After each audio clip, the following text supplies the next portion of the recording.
এখানে অনেক কিছুই আছে, আবার অনেক কিছুই নাই। বুমটাই আমার ঢাকা কেন্দ্রিকতাটা একটু বেশি ছিল।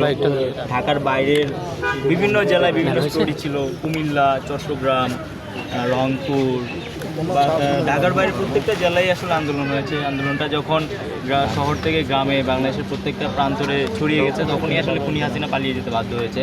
তো এখানে এই জুলাই অভ্যুত্থানটা যেমন সারা বাংলাদেশের, ঠিক একইভাবে জুলাই অভ্যুত্থানের স্টোরিগুলোও এই জুলাই জাদুঘরে সারা দেশেরগুলাই থাকা উচিত।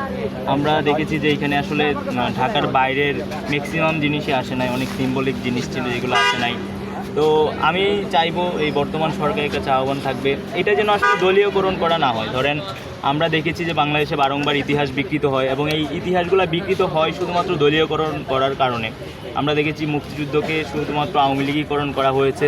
এই জুলাই অভ্যুত্থানটাকেও যেন কোনো দলীয়করণ করা না হয়, এবং আসলেই যেগুলো প্রকৃত ইতিহাস ছিল, যেই ঘটনাগুলো আসলেই ঘটেছিল, সেটা ঢাকায় না হোক, সেটা অন্য জায়গায় ঘটেছে, সেই জিনিসগুলো এখানে আসা উচিত ছিল। তো এখনও সময় আছে, আমরা শুনেছি যে এই কাজটা ধারাবাহিকভাবে চলবে।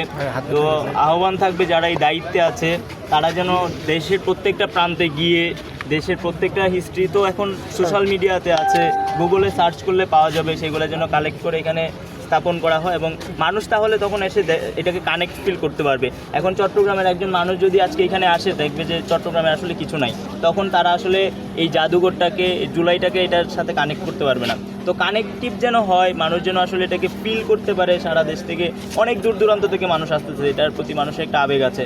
তো আসার পরে যেন আশাহত না হয়, সেই জন্য আসলে প্রকৃত ইতিহাসটা এখানে মানে তুলে ধরা উচিত। এটার মাধ্যমে মানুষ জুলাইকে কানেক্ট করতে পারবে, এবং মানুষ জুলাইকে আরও বেশি করে ফিল করতে পারবে।